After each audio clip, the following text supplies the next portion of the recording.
ಮುಂದೆ ನಮ್ಮ ಇಂಡಸ್ಟ್ರಿಗೆ ಅಂದರೆ ಚಿತ್ರರಂಗಕ್ಕೆ ಉಳಿಗಾಲ ಇರುವಂಥದ್ದು ಇದೆಯಾ ಅಂತ ನನ್ನ ಒಂದು ಪರ್ಸ್ನಲ್ ಒಂದು ಭಾವನೆ. ಸಿನಿಮಾದವ್ರು ಸಾಯ್ತಾರೆ ಸರ್, ಸಿನಿಮಾ ರಂಗ ಸಾಯಲ್ಲ ಸರ್.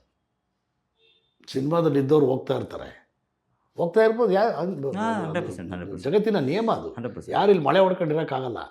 ಹೊಸದಾಗಿ ತಿರುಗಿ ಎಕ್ಸ್ಪೆರಿಮೆಂಟ್ ಮಾಡಬೇಕು ಅಂತಕ್ಕಂಥವ್ರು ಬರ್ತಾನೆ ಇರ್ತಾರೆ, ಅಥವಾ ಅದು ನಡೀತಾನೆ ಇರ್ತದೆ. ನಿಮಗೆ ಮನೋರಂಜನೆ ಅನ್ನೋದು ನಿಂತ್ಕೊಳ್ಳಲ್ಲ. ಈಗ ಥಿಯೇಟ್ರ್ಗಳು 1600ರಿಂದ 1000ಕ್ಕೆ ಬಂತು, 1000ದಿಂದ 750ಕ್ಕೆ ಬಂತು, 750ರಿಂದ ಈಗ 460ಕ್ಕೆ ಬಂದಿದೆ. ಇನ್ನೊಂದು 3 ತಿಂಗಳು ಹೋದರೆ ಇನ್ನೂ 250 ಥಿಯೇಟ್ರ್ಗಳು ಬಂದಾಗ್ತವೆ. ಅದು ನನಗೆ ಗೊತ್ತು. ಅದಕ್ಕೆ ಬೇಕೋ ಟೆಕ್ನಾಲಜಿ ಇದೆಯಲ್ಲ ಸರ್, ಅದನ್ನು ನಮ್ಮವ್ರು ಬಳಸ್ಕೋಬೇಕಲ್ಲ ಸರ್. ನಾವು ರಾಜ್ಯ ಸರ್ಕಾರಕ್ಕೆ ಮನವಿ ಮಾಡ್ಕೊಂಡಿದ್ದೀವಿ, ನಿಮ್ಮದೇ ಆದಂಥ ಒಂದು OTT ಮಾಡಿ. ಕರೆಕ್ಟ್. ಅಪ್ಲೋಡಿಂಗ್ಗಳನ್ನ UFO ಕ್ಯೂಬ್ ನಾವು ಏನು ಚೆನ್ನಾಗಿ ಹೋಗ್ತಾ ಇದ್ದೀವಿ. ತಾಂತ್ರಿಕ ಮತ್ತು ವಿಜ್ಞಾನ ಸಂಸ್ಥೆ ಇದೆಯಲ್ಲ ಸರ್, ನಿಮ್ಮದು ಇಲಾಖೆ ಇದೆಯಲ್ಲ ಸರ್, ಕೇರಳದಲ್ಲಿ ಮಾಡಿದಾರಲ್ಲ ಸರ್, ಮಾಡಿ ಸರ್. ನಾವು ಯಾಕೆ ಸರ್ ಇನ್ನೊಬ್ಬರ ಮೇಲೆ ಡಿಪೆಂಡ್ ಆಗಬೇಕು? ಇದರಿಂದ ಸಾವಿರಾರು ಕೋಟಿ ಪರರ ಪಾಲಾಗ್ತಾ ಇದೆಯಲ್ಲ ಸರ್. 100%. ಮಾಹಿತಿ ಮತ್ತು ತಂತ್ರಜ್ಞಾನ ಇಲಾಖೆ ಅಂತಲೇ ಇಲಾಖೆ ಮಾಡಿದ್ದೀರಿ. ಆ ಇಲಾಖೆ ನನ್ನ ಅಂಡರಲ್ಲಿದ್ದೇನೆ. ಇದನ್ನು ಮಾಡಿ, ಅಪ್ಲೋಡಿಂಗು ಮಾಡಿ, ನೀವೇ ಒಂದು OTT ಮಾಡಿ.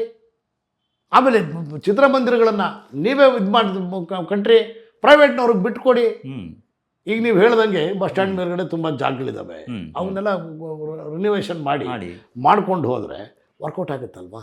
ಆಮೇಲೆ ಕಡಿಮೆ ದರ ಇರುತ್ತಲ್ವಾ, ರಾಜ್ಯ ಸರ್ಕಾರದ್ದಲ್ವಾ, MRPನಲ್ಲಿ ನೀವು ಮಾಡ್ಕೊಂಡು ಹೋಗ್ಬೋದಲ್ವಾ. ಸೊ ಈಗ ಪ್ರೈವೇಟ್ನವರು ನೀವು ಮಾಡ್ಕೊಂಡು ಹೋದ್ರೆ ತಾನೇ ನಾವು ನಿರ್ಮಾಪಕರು ಹೇಳಿದ್ರು ಅಂತ ರೈಸ್ ಮಾಡ್ಕೊತೀವೋ, ಅಥವಾ ನಾವೇ ಸಂಪಾದನೆ ಮಾಡಬೇಕು ಅಂತ ಮಾಡ್ಕೊತೀವಿ. ಅಲ್ಲಿ ಅದಕ್ಕೆ ಅವಕಾಶ ಇರಲ್ಲ. ಇದನ್ನು ಉಳಿಸ್ಬೇಕು, ಇದನ್ನು ಬೆಳೆಸಬೇಕು ಅನ್ನೋದಾದರೆ ಮಾಹಿತಿ ಮತ್ತು ತಂತ್ರಜ್ಞಾನ ಇಲಾಖೆಯಿಂದ ರಾಜ್ಯ ಸರ್ಕಾರ ದಿಟ್ಟ ಹೆಜ್ಜೆ, ಧೀರ ಕ್ರಮಗಳನ್ನು ಕೈಗೊಂಡಾಗ ಮಾತ್ರ ಇದು ಸಾಧ್ಯ. ಪ್ರಪಂಚದಲ್ಲಿ ನಡೀತಕ್ಕಂಥ ಪ್ರಚಲಿತ ವಿದ್ಯಮಾನಗಳನ್ನು ತಿಳ್ಕೊಳ್ಳಿಕ್ಕೋಸ್ಕರ, ನಿಮ್ಮ ಜ್ಞಾನ ಭಂಡಾರವನ್ನು ಹೆಚ್ಚಿಸ್ಕೊಳ್ಳಿಕ್ಕೋಸ್ಕರ ನೀವು ಆ ಟೆಲಿಗ್ರಾಮನ್ನು ಆ್ಯಪಿನ ಮೊರೆ ಹೋಗಿದ್ದೀರಿ, ನಿಜ. ಅದು ನಿಮ್ಮ ಸಮಾಜಕ್ಕೆ, ನಿಮ್ಮ ಪಾಲಿಟಿಕ್ಸ್ಗೆ, ನಿಮ್ಮ ಬದುಕಿಗೆ ಅದು ಪೂರಕವಾಗಿ ಆಗಿರ್ಬೋದು ಸ್ವಾಮಿ. ಬಟ್ ನಮ್ಮ ಚಿತ್ರರಂಗಕ್ಕೆ ಮಾರಕವಾಗಿದೆಯಲ್ಲ, ಅದನ್ನು ಯಾಕೆ ನೋಡ್ತಾ ಇಲ್ಲ ನೀವು? ಕೋಟ್ಯಾಂತರ ರೂಪಾಯಿ ಬಂಡವಾಳ. ಈಗ ನೋಡಿರಿ, ನೆನ್ನೆ ನಾನು ನಮ್ಮ ಪಬ್ಲಿಕ್ TV ನಮ್ಮ ಮನೋಹರ್ ನಾಯ್ಡು ಸಾಹೇಬ್ರಿಗೆ ನಾನು ನೆನ್ನೆ ಕಳಿಸಿದ್ದೀನಿ, ಮೆಸೇಜ್ ಮಾಡಿದ್ದೀನಿ.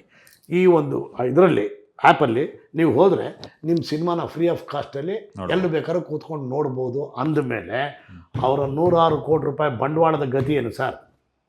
ಯಾರು ಸರ್ ಜವಾಬ್ದಾರಿ? 10 ರೂಪಾಯಿ ಇವತ್ತು ಯಾರನ್ನ ಕೇಳಿದ್ರೆ ಅವನು 10 ಸಾರಿ ಯೋಚನೆ ಮಾಡ್ತಾನೆ ನಿಮ್ಗೆ 10 ರೂಪಾಯಿನ ಕೊಡೋದಕ್ಕೆ.